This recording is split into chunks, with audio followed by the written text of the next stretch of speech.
Vamos a aclarar, estoy seguro, muchísimas dudas que ustedes puedan tener en relación con casa propia y qué opciones hay en el mercado. Vamos a conversar, dicho sea paso, con doña Ángela Mata, ministra de Vivienda, Asentamientos Humanos y también presidenta ejecutiva del Instituto Nacional de Vivienda y Urbanismo. Doña Ángela, qué gusto tenerla. Muchísimas gracias, don Douglas. Gracias por acompañarnos, pero yo le quiero hacer esa pregunta. Es que con 865,000 colones se puede comprar una casa propia, doña Ángela. Bueno, vamos a ver, yo creo que aquí es importante identificar varios factores. El primero es que las condiciones para poder adquirir una vivienda tienen que ver con la capacidad o con las condiciones individuales de cada uno de nosotros. ¿Por qué?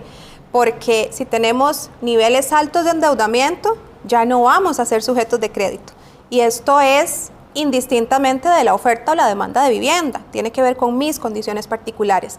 Por otro lado, los hábitos de ahorro que podamos tener de manera individual también van a ayudar muchísimo a poder financiar gastos como la prima de la vivienda, que es un punto importante. Y finalmente yo creo que tiene que ver con el nivel de expectativa que tenemos muchas veces sobre el tema de vivienda. ¿Por qué? Porque con los años el costo del terreno se ha incrementado significativamente. Ese es un muy buen punto, porque además yo no sé si es mi idea, doña Ángela, pero de repente uno también se da cuenta que hay un reto importante en los planes reguladores, pero también en cómo se empieza a planificar tener una casa propia. Uno ve países desarrollados en donde la opción, y bueno, se ve un poco el efecto de las famosas torres en Roswell, principalmente Escazú, Santana, pero empieza esta planificación vertical. ¿Qué es lo que está pasando, doña Ángela? ¿Y qué podemos decir? ¿Están las municipalidades realmente alineándose a la expectativa que tiene la gente de ir por una casa propia? Bueno, al día de hoy tenemos 51% de las municipalidades del país con plan regulador, y esto pues tiene mucho que ver con la oferta de vivienda en ciertas zonas más que en otras.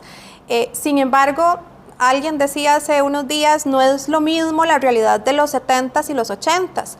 Bueno, visualicemos cuál ha sido el crecimiento de la población y visualicemos también que el terreno ya no está disponible como en los 70s y en los 80s, y esto pues ha generado que se requieran mecanismos o estrategias alternativas para poder suplir ciertas necesidades. Ahora, también hay que tomar en consideración, don Douglas, que hay ciertas torres de estas que usted menciona que tienen una serie de amenidades que no necesariamente están dirigidas a una clase de interés social o a una clase media. ¿Verdad? Y entonces ahí cómo está el asunto, porque decía Sefía, se entregan menos bonos de vivienda, pero uno revisa el presupuesto, que es un poco lo que conversábamos ahora, y el presupuesto del INBU, por el contrario, a pesar del 2020 tener pandemia, empezó a tener un crecimiento importante, doña Ángela. Entonces, ¿qué es lo que pasa? ¿Sí se están entregando los bonos o no necesariamente? ¿Cómo está la situación? Ok, vamos a ver, el presupuesto es el que se designa, don Douglas, del FODESAF, para el banco hipotecario, que es el ente encargado de hacer la distribución de los recursos. Y yo creo que aquí es importante decir que uno de los aspectos en los que el BAMBI, sobre todo en esta administración, ha tenido más cuidado, es de poder distribuir los bonos de vivienda equitativamente en todo el territorio nacional, porque durante muchos años se tuvo una concentración importante de bonos de vivienda cerca o en el anillo del área metropolitana. Cierto. Esto generaba que la atención a zonas como Limón, Punta Arenas, Guanacaste, se dejara como una segunda o una tercera opción. Ahora pues existe una estrategia planificada. Estamos entrando además a trabajar proyectos de vivienda en zona indígena, estamos entrando a trabajar proyectos de vivienda en islas, que termina siendo también una necesidad que se encontraba invisibilizada. Y también, pues otro punto importante es que a partir del 2020, como lo conversábamos hace un rato, el presupuesto disminuyó. 2020, 2021, 2022 todavía fue un presupuesto bajo. En el 2023 se incrementó, para este 2024 se cuentan con 133.000 millones para poder otorgar bonos de vivienda, y para el próximo año pues la proyección incrementa a 150.000 millones. ¿Cuántos bonos se entregan aproximadamente por año, doña Ángela, en el país? El año pasado se otorgaron alrededor de 9.000 bonos. 9.000 bonos. ¿Y cuánto está previsto entregar este 2024? Más o menos andamos por unos 10.000 bonos, y aquí hay otro punto importante, y es que para este año la Junta Directiva del Bambi tomó la decisión de incrementar el monto del bono, el monto mayor del tope del bono de vivienda para del estrato 3 en adelante, a 9.300.000, era 8.700.000 aproximadamente. Aumentó. Y llegó a 9.300.000. 9 millones. Ahora, veamos un poco, usted también me compartía una tablita, creo que de los ingresos y básicamente a qué se podría aspirar, digamos, en términos de un bono. ¿Cómo, si yo, a ver, estoy ahorita viendo este programa y digo, bueno, de ahí ya me entró el gusanillo por la casa propia, o me han dicho que no puedo tener una casa propia, ¿qué es lo primero que hace una persona, doña Ángela? ¿Qué es lo primero que tiene que hacer? Bueno, yo creo que aquí el factor clave es tener claridad de cuál es mi capacidad de pago. Okay. Para poder trabajar en esta línea en función de cuál va a ser la estrategia. Porque, por ejemplo, el modelo costarricense ofrece alternativas como el sistema de ahorro y préstamo del INBU, como el modelo bono crédito del INBU, con las tasas más bajas del mercado, que son realmente impresionantes. Por ejemplo, el sistema de ahorro y préstamo del INBU tiene un 7% anual fijo, el modelo de Credinbu trabajamos con los primeros 3 años con un 7%, a partir del año 4 incrementa la tasa de interés a un 10%, que sigue siendo una tasa bastante competitiva, pero existen las alternativas también dentro del mercado financiero de bono crédito. Esto quiere decir que usted puede acceder a una porción del bono y la otra parte se financia. Y es un poco esta tabla que le compartía hace un ratito, en donde, por ejemplo, si su ingreso familiar es de 931.000 colones, usted puede acceder a un bono máximo de bono, a un monto máximo de bono de 8.320.000 colones.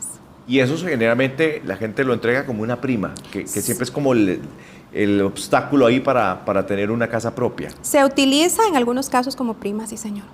Ahora, doña Ángela, a ver, porque muchos de los comentarios que la gente pone ahí es que, bueno, con 865.000 de repente es complicado, pero usted hablaba algo que es muy importante, y es cuál es mi capacidad de pago. El INBU, por ejemplo, si uno llega, y esta siempre ha sido la curiosidad, y quiero entender, digamos, la diferencia entre este sistema ahorro y crédito y también Credinbu, pero si yo llego como con ese interés, ustedes me van a guiar a mí un poco en eso que usted comenta, ¿no? Capacidad de pago, entender que me conviene más el sistema ahorro, este sistema ahorro que ustedes tienen, o me conviene más el Credinbu. Sí, señor. Nosotros contamos con todo el modelo o el esquema de asesoría. Se puede trabajar directamente en las oficinas del INBU o por medio de los agentes que están autorizados para vender planes de ahorro y préstamo del INBU. Existe la posibilidad incluso de que si alguien tiene una platita ahorrada por ahí y quisiera decir, bueno, yo quisiera ya un bono maduro para arrancar un proyecto, existe la posibilidad de que usted busque a alguien que tenga bonos, lo que se llaman bonos maduros, que es cuando ya se ha completado el proceso de ahorro y que pueda adquirir ese bono maduro. Ahora, yo creo que aquí, don Douglas, hay un punto importantísimo, y es la información de primera mano es clave. Nos encontramos también, y ha sido un tema recurrente en los últimos meses y que nos genera muchísimo dolor, gente que termina cayendo víctimas de engaño con relación a proyectos de vivienda, no solamente de interés social, porque creemos que está sucediendo solo en interés social, y nos hemos topado con casos de clase media, gente que le dice, comience a ahorrar conmigo 50, 60.000 colones mensuales y en un plazo de 2 años usted va a poder acceder a su casa, y resulta ser que no necesariamente eso viene como debe ser y no obedece a ningún proyecto, y la gente termina siendo estafada. Esto es un punto fundamental. Sí, eso es muy cierto. Nosotros hemos hecho varias denuncias acá justamente en esa línea. Siempre he tenido la curiosidad, y perdón por volver digamos, a la base de doña Ángela, pero si yo quiero tengo un ingreso X y quiero empezar a ahorrar, yo nada más llego al limbo y empiezo y escojo realmente el plan que más me conviene, ¿o cómo funciona? Se puede asesorar y eventualmente, si usted comienza con un plan pequeñito y su capacidad adquisitiva, sus ingresos mejoran, usted podría perfectamente bien cambiar el monto de ahorro o adquirir otro plan. O sea, yo creo que aquí es un tema que debe analizarse de manera individual. Porque a veces nosotros no tenemos ni siquiera claridad de cuáles son nuestras posibilidades y pueden ser muy ventajosas en función de lo que el mercado ofrece. El otro tema que no quiero que se me vaya, doña Ángela, usted me hablaba de los requisitos. Por ejemplo, una familia, clase media, ¿cuáles son los requisitos que debería tener o considerar para poder acceder, digamos, a una opción de crédito? Yo creo que, vamos a ver, hay puntos importantes. Uno es identificar cuál es su capacidad real de pago. Número uno. Porque como veíamos en la nota, si hay tarjetas de crédito, si hay deudas de carros, si hay deudas con empresas de electrodomésticos que termina siendo, digamos, una cuestión muy común. Sector no regulado, que es un gran tema, electrodoméstico, financieras, etcétera. Que muchas veces cuando se corre la revisión de crédito, sí aparecen. Uno dice que curioso porque no necesariamente cumplen con una serie de requisitos, pero sí aparecen cuando se revisa su capacidad de pago. Si usted tiene todas esas cosas, pues lo primero es trate de salir de esos piquitos antes de entrar en un proceso de compra de vivienda. Eso, digamos, sería como el primer punto. Revise su capacidad de pago, valore las alternativas o las necesidades que se tiene como familia, porque muchas veces las personas entran en proyectos de vivienda o entran en proyectos de compra de casa y dicen, por ejemplo, si usted trabaja en Alajuela, así yo puedo irme a vivir a Cartago. Y después de año y medio de estar pagando una casa y teniendo la carga económica y el tiempo que implica viajar de Cartago a Alajuela, pues usted se da cuenta que tal vez ese no era, claro. Eso no estaba satisfaciendo su necesidad. Entonces lo segundo es identificar cuáles son las condiciones. Y yo creo que finalmente, si no es una posibilidad en la inmediatez, pues comience un plan de ahorro que le permita equilibrar sus finanzas y acceder a programas como los de Limbo o como los de bono crédito de las otras entidades del sistema. Sí, y creo que, a ver, en esto siempre la lección, todo lo que suene muy bueno hay que ponerlo en duda, especialmente cuando hay tanta necesidad, porque la gente realmente sí quiere una casa propia, doña Ángela. Sí. ¿Verdad? Eso es una realidad. Doña Ángela, bueno, agradecerle que nos acompañara aquí en Central Noticias. Hay muchos temas que tenemos que discutir. Yo creo que vea la cantidad de comentarios de la gente. Esto es en tiempo real prácticamente.